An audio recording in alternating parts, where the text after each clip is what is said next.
iya. Selamat sore para semuanya yang ada di seluruh Indonesia. Oke. Sorry guys, aku kehabisan suara guys. Oke.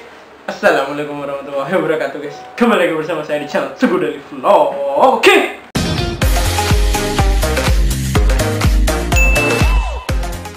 Oke guys, kali ini saya ingin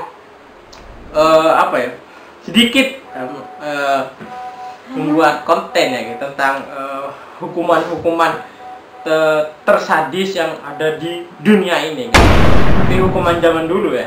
Kalau zaman sekarang sudah gak boleh dipakai. Hukuman-hukuman kayak gini guys. Ini mungkin 5 jenis hukuman mati yang paling sadis guys. Nah, kita langsung cek ya yang hukuman yang pertama guys. Hukuman pertama itu adalah hukuman mati dengan cara menguliti pelaku hidup-hidup guys. Ini gambarnya. Nah, bisa lihat di bawah. Nah, seperti itu guys. Metode hukuman mati ini guys dinamakan dengan flaying guys, yakni menguliti manusia secara hidup-hidup guys. Sebetulnya metode ini dilakukan bukan hanya untuk hukuman mati guys, namun juga digunakan untuk tujuan lain yang tak kalah kejamnya, seperti menghilangkan jati diri seseorang guys.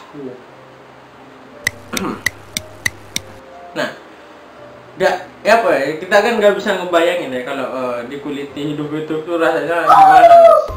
Nah, pada awalnya itu cara hukumannya itu gini.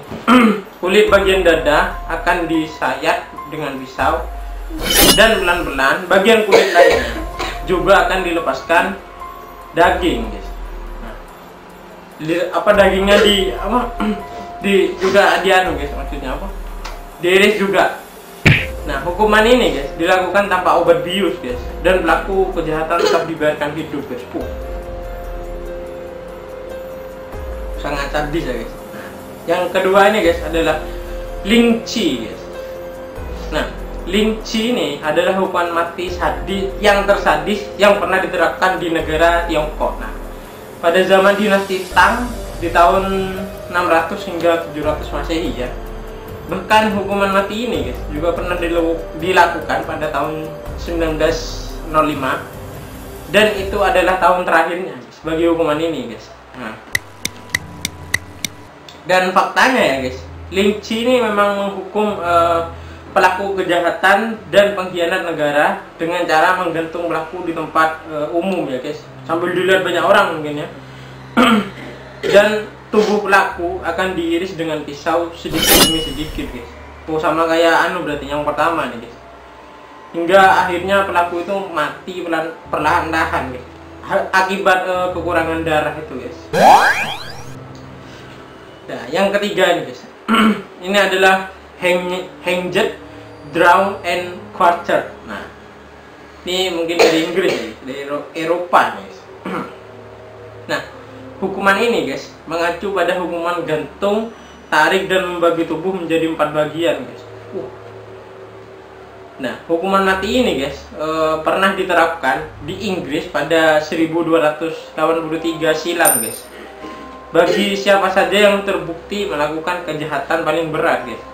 Nah, dan parahnya lagi ya guys, terkadang mayatnya itu lebih tepatnya potongan tubuhnya ya guys, pelaku kejahatan diletakkan di tengah keramaian publik guys. Setelah diapakan mungkin diletakkan di publik, di banyak orang guys. Nah, tujuannya guys untuk memberikan efek jerah dan rasa takut bagi masyarakat guys. Dengan kondisi sosial yang kondusif, tentu akan memberikan rasa aman bagi raja atau ratu yang saat itu memimpin negara guys. Oke, aku lanjutin lagi ya guys.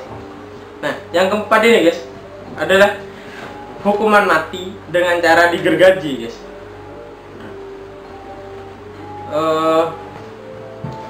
Mana guys tadi guys. Nah, ini hukuman ini guys juga gak kalah guys sadisnya dengan hukuman-hukuman yang aku baca tadi ya. Metodenya sangat menyakitkan ya guys. Nah, dimana pelaku kejahatan yang terbukti melakukan kejahatan berat itu akan digantung dengan posisi terbalik guys. iya terbalik gini guys. Dan tak cukup sampai di situ guys.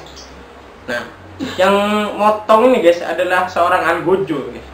Algojo nih wis tegoan guys. Orangnya tegaan guys. Nah, Algojo ini akan menggergaji tubuh pelaku tadi guys. Nah, dimulai dari dubur ya guys. Dubur ini apa ya, kemaluan ya guys. Nah, hingga ke bagian leher guys. Nah, karena posisi kepala berada di bawah guys, maka aliran darahnya ya guys akan deras mengalir ke otak guys. Hingga pada saat proses hukuman terjadi guys, pelaku kejahatan tersebut masih dalam kondisi sadar guys. Gimana bayangnya ya. Hukuman ini guys juga diberlakukan di Eropa guys pada abad pertengahan silam ya guys, dan hasilnya dapat menekan angka kriminalitas hampir 100% guys. Dan yang terakhir nih guys adalah garrote. Nah, garrote ini guys merupakan hukuman mati menggunakan alat khusus untuk mencekik pelaku kejahatan hingga leher pelakunya hancur guys. Nah, hukuman mati ini guys diterapkan di Spanyol pada tahun 1812 silam guys. Dan hukuman mati ini berlaku untuk pelaku kejahatan lagi yang sangat berat, misalnya pelaku pembunuhan sadis berantai yang telah terbukti bersalah guys. Nah, dan pelaku itu guys didudukkan ke sebuah kursi ya guys, dan si Algojo ini guys, lagi-lagi Algojo ya guys, akan memutar alat di belakang kursi tersebut dengan tujuan mencekik guys. Wah, ini kalian bisa lihat gambarnya nih guys. Mencekik leher pelaku secara perlahan-lahan guys sampai lehernya itu hancur. Dan karena hukuman mati ini dianggap sadis dan kejam ya guys, hukuman jenis ini dihapuskan pada tahun 1974 guys. Nah, dan setelahnya Spanyol dan beberapa negara yang dulunya menggunakan metode garrote ini guys, hukuman ini ya guys, menggantinya dengan metode hukuman tembak mati guys. Nah gitu guys, yang bisa saya ceritakan ya pada konten hari ini ya guys. Sekian dulu video kali ini guys. Oke, thank you for watching this video guys. Tetap semangat, oke? Saya Teguh Daily Vlog. Wassalamualaikum warahmatullahi wabarakatuh guys. Bye bye. Yeah.